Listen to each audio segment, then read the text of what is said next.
Hello, and welcome to this episode, this first one of a series that I am going to be doing probably monthly, but maybe weekly.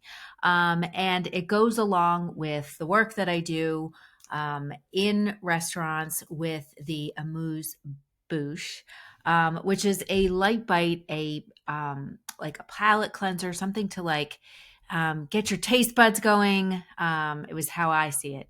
And I wanted to kind of do the same thing to give you some light bites, some snippets of things that you can do as a leader, as a business owner, as a CEO, as a manager in your business to really help you navigate a lot of the stuff that we are going through right now, as well as also give you some snippets and some information, some actionable items that you can take to work on planning. We're coming into the last quarter of 2025, going into 2026. So I'm going to be giving you some actionable tips as to how I do planning in my own business, but also how I coach business leaders, business owners to do planning in their business. And it's not just regular planning. It's, really aligning your vision and your strategy, and then your strategy and your team, so that they understand, what they're working towards, why they're working towards it, and can really help you to co create that success. But today, we are definitely talking about leadership, and we are talking about how do you lead through change and challenge and transformation when the majority of the people on your team are challenge adverse, or do not like change, or are risk adverse. How do you do that? And I have this conversation with people a lot that I work with, whether it's with team members that I'm actually leading, or it's with clients of mine when we're talking about their team and a lot of the things that they've had to navigate. I know a lot of CEOs, a lot of executives have had to navigate, all of the ups and downs in the economy, all of the challenges with supply chains. I mean, I am heavily involved in the hospitality industry, restaurants and retail, and just navigating tariffs and navigating rising costs and all of the things that you need to do. Understanding all of the changes, the rapid changes in technology. I mean, you constantly have stuff thrown at you about AI, and you need to implement this in AI, and AI is going to replace jobs, and blah, blah, blah. It can get super overwhelming. And when you're a CEO, when you are a leader, many times over, it can feel like you're making all of these challenging decisions, all of these important decisions, and it feels like you're doing it alone. And I'm here to tell you, you're not, which is why I want to do these little snippets, these amuse bouche every week. Thought it would be something different, and to really help you to get through a lot of these things that come up. I don't care what industry you're in. I think the challenge with all of the changes the world has gone through, all of the changes businesses have gone through, but just also people and the impact of what's happening globally, or what's happening on the outside, really has a huge impact of what's happening on the inside of our business. But I also believe, if you know me and you follow me for some time, I believe that we need to build from the inside out. Meaning, if we can fix and build what's happening inside of our business and make it healthy, then we can fix and repair and help what's happening outside of our business and society. So, change is absolutely one of those things. You hear a lot people say, no one likes change. People don't like change. And the truth is some people don't. And we're going to talk about that in a minute, but some people don't. But then there's other people who actually thrive on it.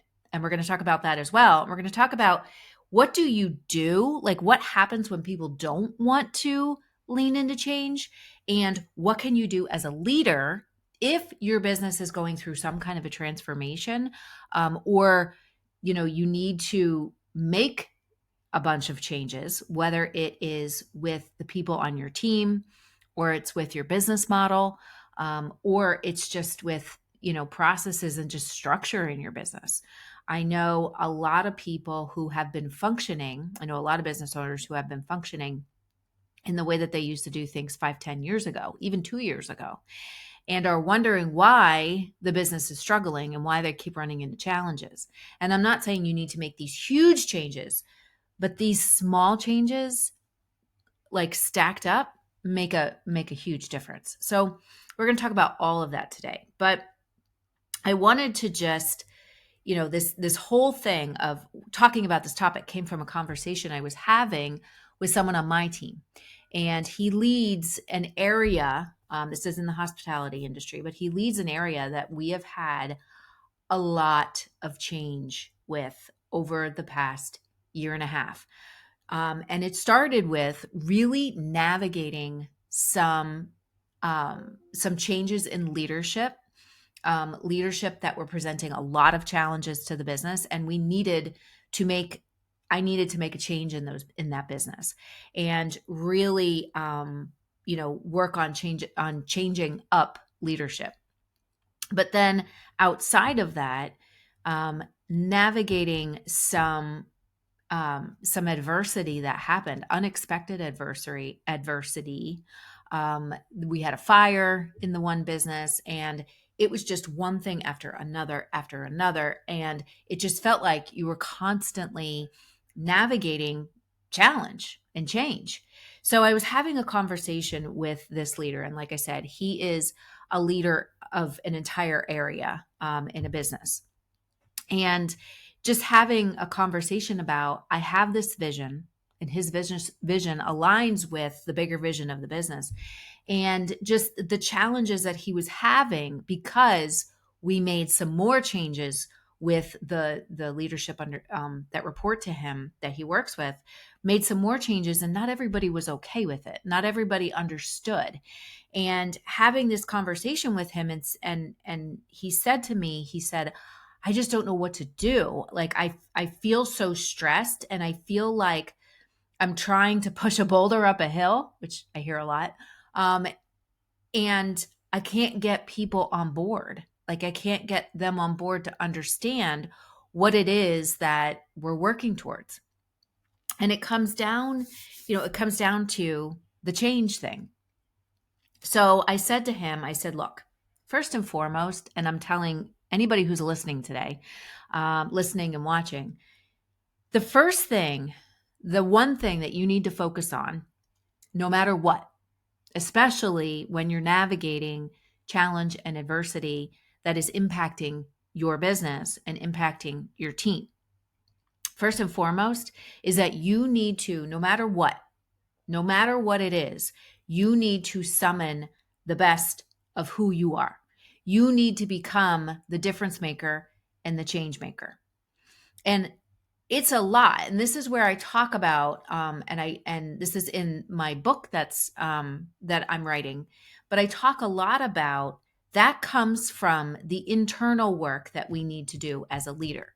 That comes from the work that we need to do to summon the best of who we are, to regulate our emotions when high stress situations happen, or high stress conversations need to happen, how we can regulate those emotions and zoom out from what's going on so that we can assess the situation and really come at it from a place of right intention, integrity, and just taking the best action that we know to take. So the first thing I said to him, and I had another conversation with someone this morning who, again, was navigating some adversity and a lot of change that she just made in her business model, and how they were switching up some of her offers. And the thing is that the first thing you need to remember is your job as the leader, as the CEO, is to summon the best of who you are. And I know in stressful times, it's really hard. It can be very, very hard to do. But the thing that you need to remember is that you need to be the change maker, that you need to be the one that's going to communicate why things are changing, why you're doing what you're doing, and really understand not everyone is going to agree with it. And there needs to be, and you're going to hear me talk about this, there needs to be a dance between being convicted in these changes and these things that you need to do, that you need to implement, and why they need to happen, but also being adaptable to hearing other perspectives that you may not have even thought of, perspectives that may not have come up in maybe the conversations you've had with trusted advisors that you've talked to, but we have to be open to hearing them. And that's really at the heart of that conviction and adaptability is learning to be an empathetic leader. And people throw around the word empathy a lot right now. And it's not just a buzzword. And the way that the way that I look at it, and it's not, people also confuse empathy and sympathy. And the way that I look at it is that empathy is your ability to recognize the reality, the harsh reality of what's going on in business these days and kind of how that impacts everything, but also at the same time being able to look beyond that and find solutions, be willing to try and figure it out, and also be willing to hear and see the people who that you're working with every day. So it's understanding that, yeah, there are some challenges that we need to deal with, but at the same time, being able to also know that challenge leads to growth and challenge leads to finding better solutions.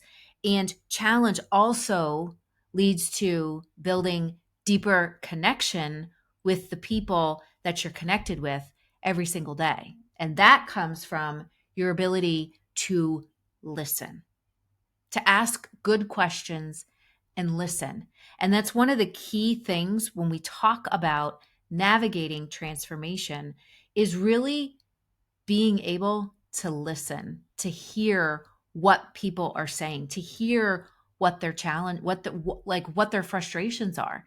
And some of them you might have to, work through and sift through, but be willing to hear them. Be willing to hear what's underneath those frustrations, what's underneath all of the emotion that comes up when people are frustrated, when people are stressed, when people are angry, what's underneath those emotions. And normally what's underneath it is a desire for something. And it's up to us as leaders to try and figure some of that out that is within something that we can do something about. If it's not, we kind of have to separate that out. But I think the first part is to really approach challenges and change and transformation with empathy and not force, not saying, this is the way that it's going to be. This is what I'm doing. End of story. Like there is no debate. This is what we're doing. And it's in some ways, I will say, sometimes, yes, there are certain things where we need to say, this is how we need to do it. And here's why we need to do it this way. I'm willing to hear and listen to what you have to say, but really this is why we need to do it this way because it's the right way.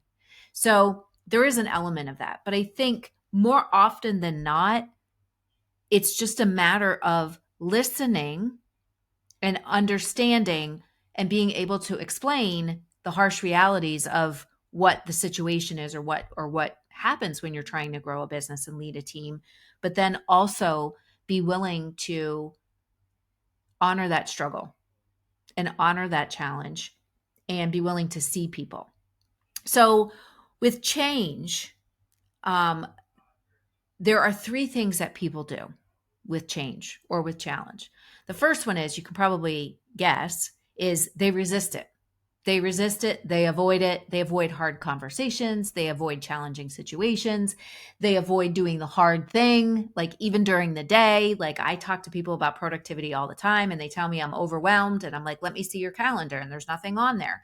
So, and the reason why people resist it and avoid it is because even though they might be in a place that they are super frustrated about, or they are tired of just being the firefighter, or they're tired of being the person that's got to deal with all of the difficult conversations. So what they do is they avoid it, but they avoid it because they don't want to lean into that unknown of actually digging through this hard conversation. So they prolong stuff, and when we prolong it, we make the pain of it even worse.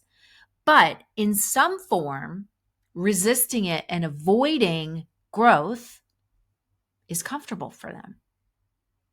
So you will have people who will resist it, but what you resist persists. So if they resist having the difficult conversation, that difficult conversation, and this goes for you as well, that difficult conversation, prolonging it makes the pain of prolonging it even worse and makes the conversation that you need to have even harder. So instead of resisting it, this is where we need to be transparent about the changes that are happening, the transformation that needs to happen in order to lean into it. So the second thing that people do with challenge and change is they just want to deal with it. They want to deal with it and they want to handle it. So they're recognizing that change and transformation needs to happen. So in the example of the leader that I was talking to on that leads the area in one of the businesses that I'm involved with, it was, okay, you know what? I'm going to get through just resisting the change and I'm just going to deal with it. I'm just going to handle it. So it's the recognizing that something needs to change, the recognizing that, you know what? I have the ability to figure this out and I'm going to try. I'm going to try and figure it out. I don't have all the answers, but I'm at least going to try. And the third thing is that they lean into it.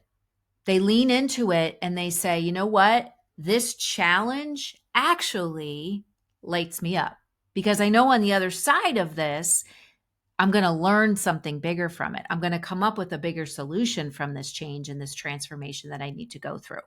So resisting stuff, actually resisting change, resisting challenge, resisting transformation in your business actually costs your business a lot of money. So if you're holding on to employees, think about it. If you're holding on to some toxic employees or employees who aren't doing their job, and you're holding on to these people because you don't want to have the difficult conversation because you want to be nice. If you think about it, if it's costing your business, let's just say $200,000 a year or 200, yeah, let's say $200,000 a year, and you have like 2 or 3 employees that aren't doing their job, that cause a lot of problems, that are resistant to change consistently, no matter what you do. If you think about that, holding on to them costs you 200,000. If you hold on to them a little bit longer, maybe it costs you 300,000. It adds up after a while, right?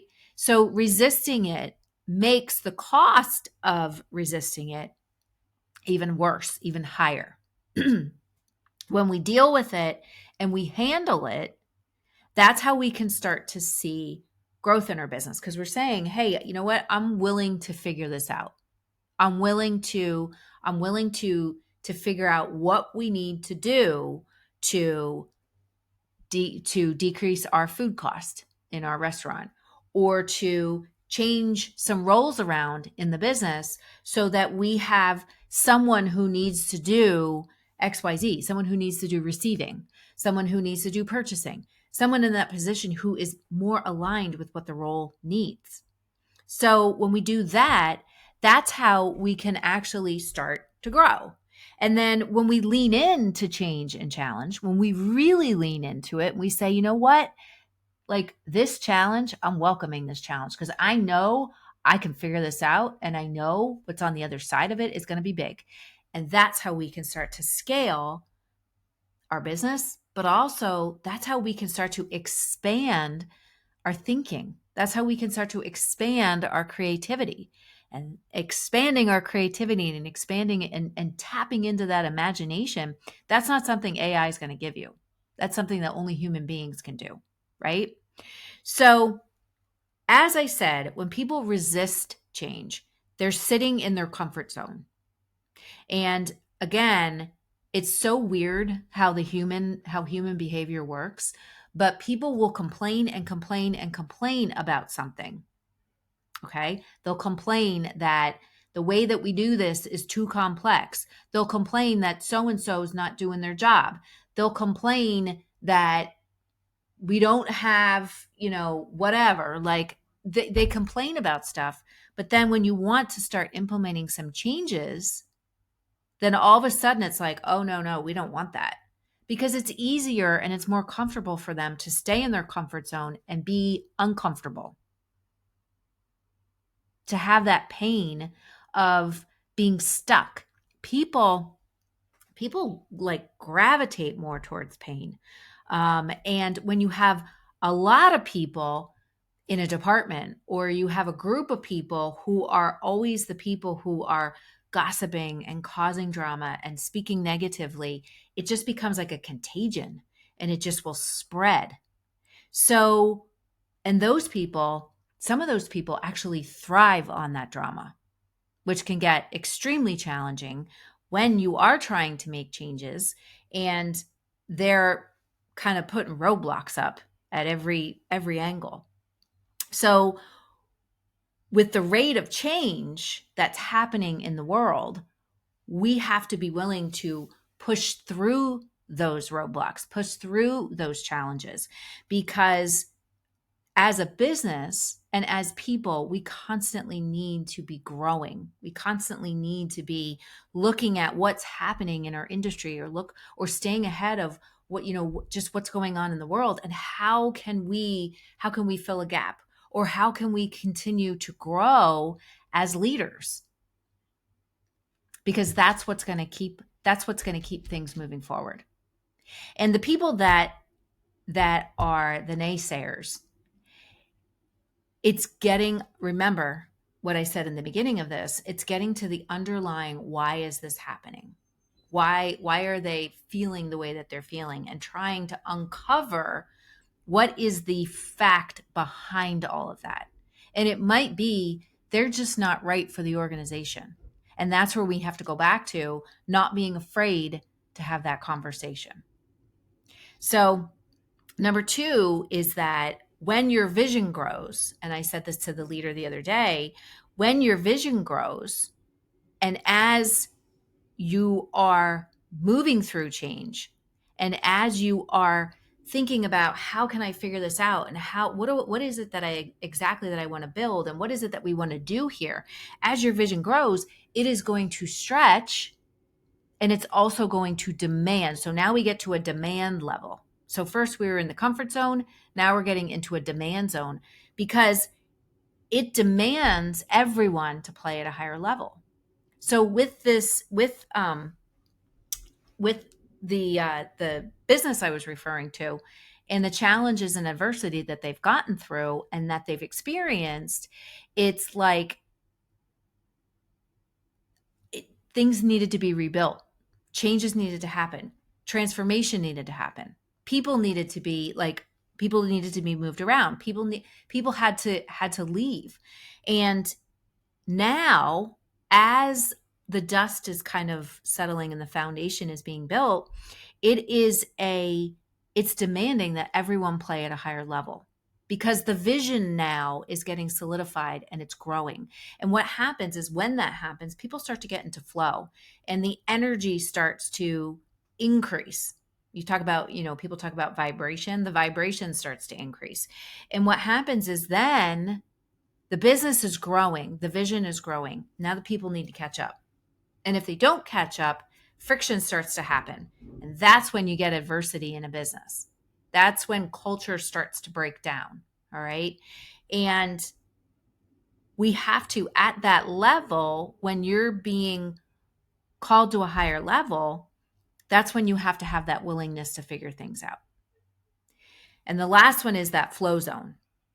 So being in the flow zone is where everyone can start to see, okay, this is why we're doing what we're doing. These are the challenges that we're facing.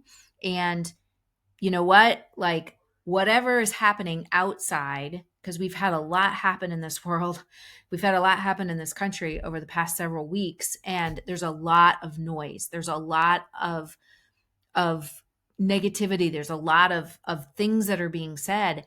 And as a leader, we have to, and I talk about this a lot, we have to continue to stay above the line and to continue to be the light.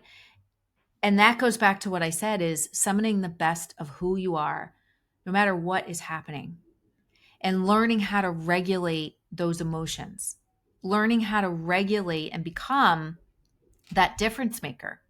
And I believe that no matter what is happening, we always have the ability within inside of our business to continue to be the change maker and to continue to say, okay, how can we navigate this? How can we take this challenge and how can we grow from it? The business that I have that had the fire, we looked at that and said, you know what? In some ways, things needed to get burned down so that we could build them back up. And it took a long time, but now we're starting to build things back up. So when we get into that flow zone and we are summoning the best of who we are, that's when we can really get into alignment with the vision that we have and the future that we want to build. So I was going to say three things that you can do to get people to start to not just deal with change and challenge, but to really lean into it and be willing to understand or try and understand what's happening, but even more so to be willing to learn from it and find amazing solutions. And how we can really start to embrace that being an empathetic leader, acknowledging the harsh realities of the situation, acknowledging that change and challenges are difficult, but at the same time, using that challenge to build stronger connection with your team, to find better solutions, and to really see and hear people. So the three things that you can do are, number one, define your vision. Like really kind of say, and it's not just the vision for like the next 3 years. I'm talking about the vision for navigating this change. So step one, what I told the leader was to summon the best of who you are. Step two, and that means he needed to do things differently than the way that he was always doing them. So step two was, I want you to define your vision for how you're restructuring this area of the business. How are you restructuring the roles? What is the vision for this area? What are you trying to accomplish and why? Really getting people to understand, as a friend of mine says, the because. We're doing this because why? It makes it strong. It solidifies it. And it creates a level of transparency. So that's the first one. Number two is to start setting a plan with your team. So once you have that vision of why we're doing what we're doing, like here's the because behind it, as my friend Mick says, and why we're doing this, okay?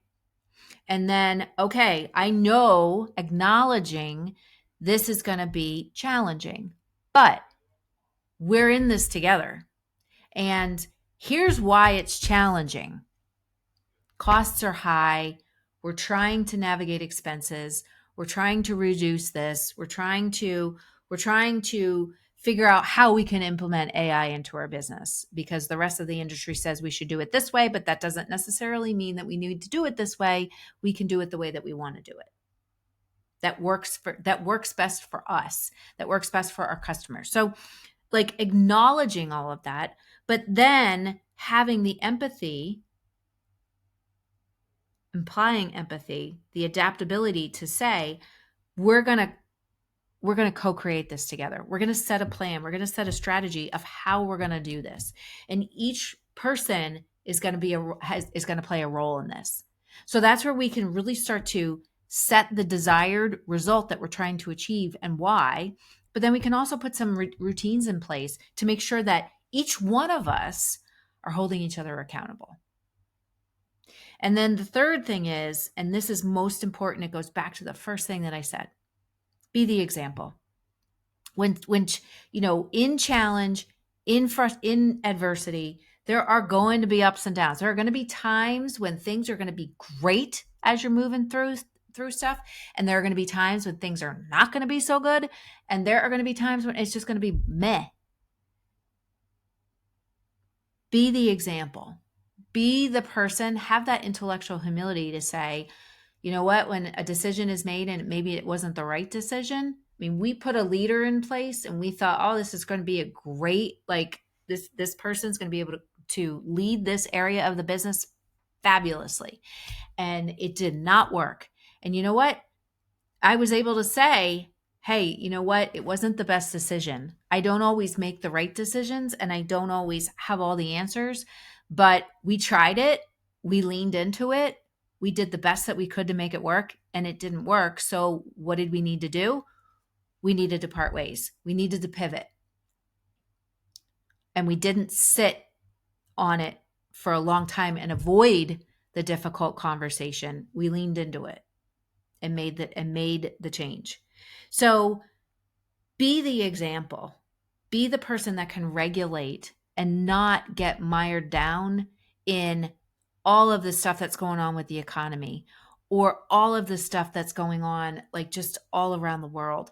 Like be the leader that can show your team and really highlight for your team a bigger vision of what's possible for them and for the collective.